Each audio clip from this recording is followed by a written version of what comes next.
Olá, meu nome é Milton Blanc, eu sou médico do trabalho, formado pela Universidade Federal do Rio Grande do Sul. Estou aqui para fazer minha apresentação profissional dizendo o seguinte: durante 20 anos eu fui auditor do Ministério do Trabalho na área de Segurança e Medicina do Trabalho. Nessa função federal, eu palmilhei praticamente todas as áreas de atividade industrial, comercial, onde houvesse relação de trabalho, empregador e empregado. Isso vale dizer que eu tenho 20 anos de experiência, especialmente na área industrial.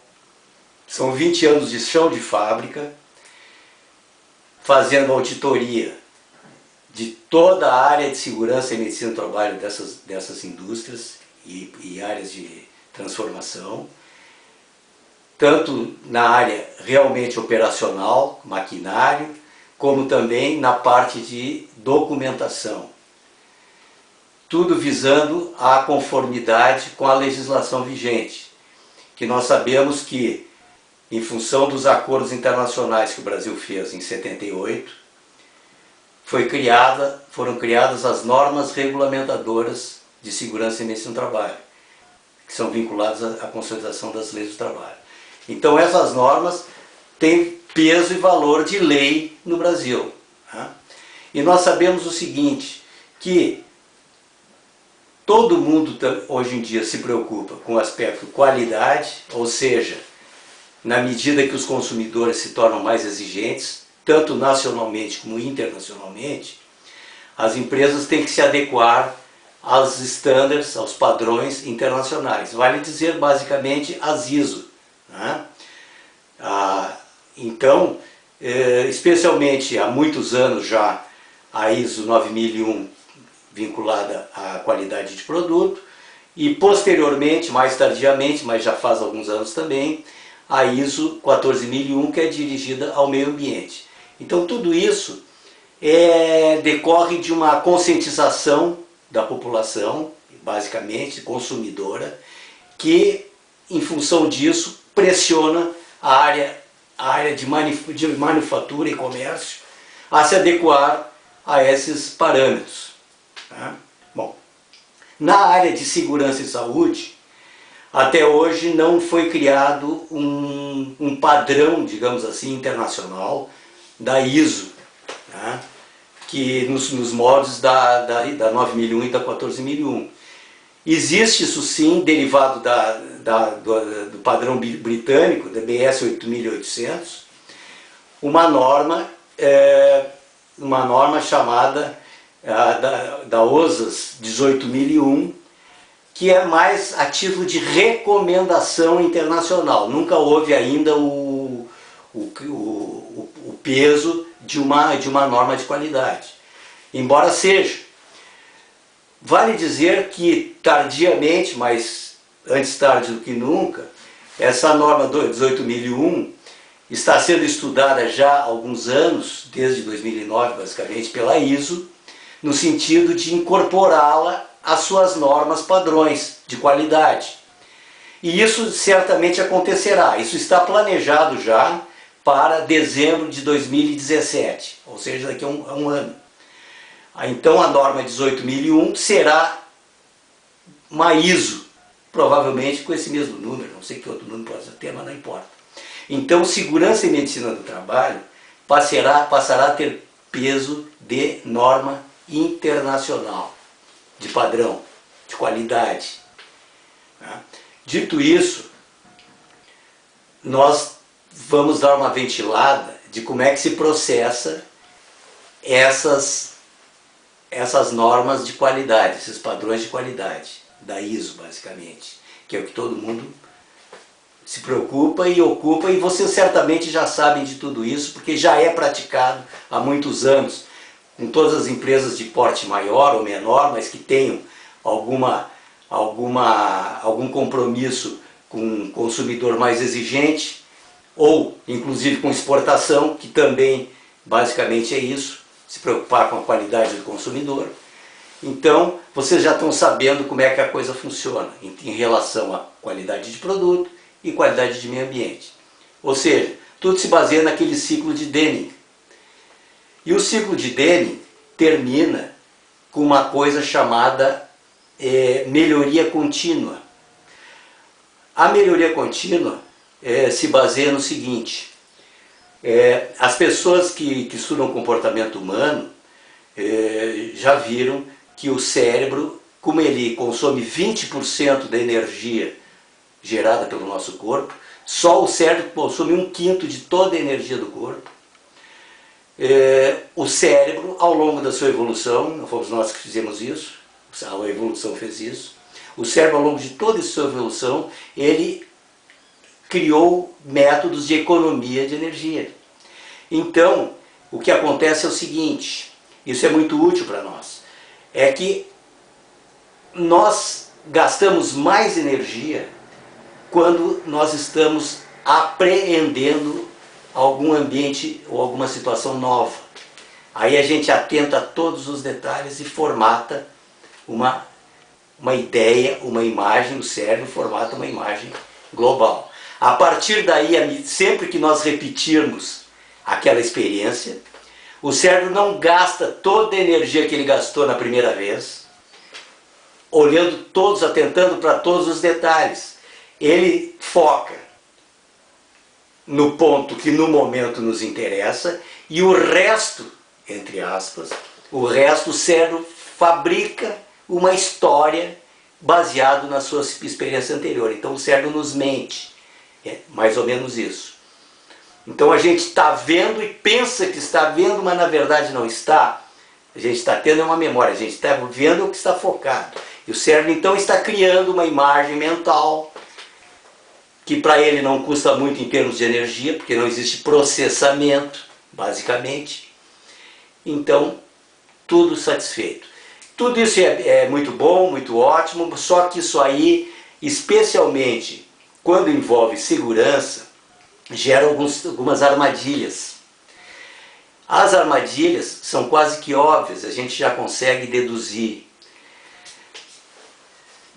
A não atenção a certos detalhes, que o cérebro automaticamente já procede assim em função da sua economia de energia, vai gerando um acúmulo ao longo do tempo de desconformidades que podem estar ocorrendo naquela zona periférica e que não foram realmente detectadas pelo cérebro. Então, ao longo do tempo, como eu disse, vão se acumulando essas desconformidades. Tá? E isso gera um perigo. Então, isso eu vi ao longo de toda a minha carreira, de 2 décadas, palmilhando toda a área produtiva, em todas as áreas, desde frigorífico, áreas de transformação siderúrgica, qualquer tipo de indústria.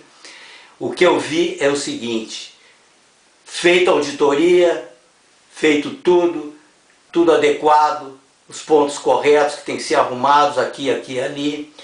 1 ano depois eu volto, praticamente boa parte de tudo aquilo que tinha sido arrumado voltou a estacar zero, ou se não a estacar zero, pelo menos houve um acúmulo de novo daquele entulho de desconformidades. Eu não entendia muito bem por quê, porque não havia sustentabilidade no processo.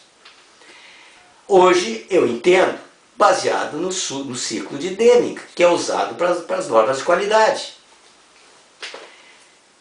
O que o ciclo de Deming e as normas de qualidade propõem na melhoria contínua é que tem que haver periodicamente um olho novo, um olho de fora, ou seja,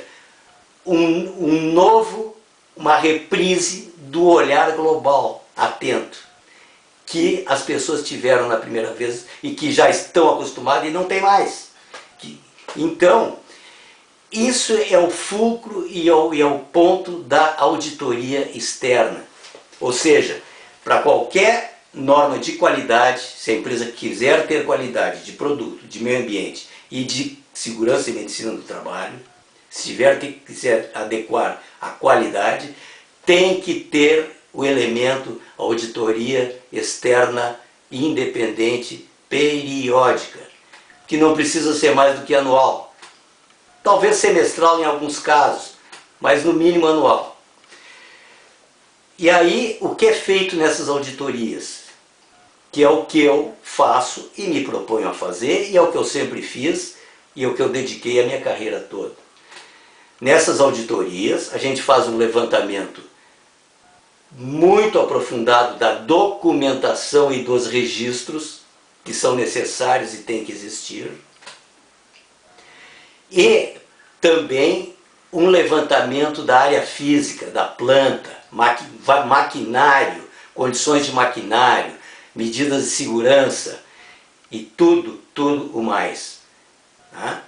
Na planta, no chão da fábrica. Isso aí tudo visando a correção daqueles pequenos erros, aquelas pequenas falhas que se acumulam sempre se acumulam. E tudo dentro do que? À luz das normas regulamentadoras, que são a legislação brasileira. E dentro das normas de qualidade, todos nós sabemos que o mínimo dentro de uma norma de qualidade é a adequação à lei do país. Tá? Isso é o mínimo. Lei. Menos que a lei não dá para fazer. Tá? Bom, então esse é o nosso trabalho. Nosso trabalho de, vamos dizer assim, vasculhar tudo que existe dentro de um programa de segurança e medicina do trabalho, seja documental, registros e área física, maquinário, tudo mais, feito um relatório no sentido de exatamente burilar e limpar esses entulhos que se formam ao longo do tempo. Esses entulhos sempre se formam, embora possa não se acreditar, que a pessoa a empresa muitas vezes pode se perguntar, mas eu já tenho um serviço de segurança e medicina do trabalho completo, tenho médico, tenho engenheiro, tenho técnico de segurança, tenho um monte de coisa, então por que eu vou precisar de mais coisa? A minha experiência e a experiência inclusive do pessoal da ISO é que, independente da estrutura que tenha interna montada na empresa, sempre se acumulam por aquele efeito de economia de energia do cérebro, não é culpa de ninguém, é o cérebro que funciona assim, o que vai se fazer? Sempre se acumulam erros. Então, não teria acontecido uma tragédia como a Boate Kiss, que morreu 242 jovens e 680 ficaram feridos, isso só acidente aéreo. Como é que pode ter acontecido, existir aquela arapuca, se havia todas aquelas instâncias fiscalizatórias? CREA, Ministério do Trabalho, Ministério Público, Ministério do Trabalho, Prefeitura, bombeiros, como que pôde se criar aquela situação? Corrupção? Explica em parte, mas não explica tudo, nem todo mundo é corrupto. Então, se explica muitas vezes por isso. As pessoas não enxergam, porque eles estão acostumadas. Né? Teria que ter sido feita uma auditoria externa que veria, isso é uma arapuca. Né? Então, essa é a minha proposta de trabalho. Podemos conversar, trocar umas ideias mais de perto, mas basicamente é isso que eu me proponho a fazer. Tá? O meu e-mail é blankmilton@hotmail.com. O Blank com B-L-A-N-K. Milton, M de Maria no início, N de nada no fim. blankmilton@hotmail.com. Tchau!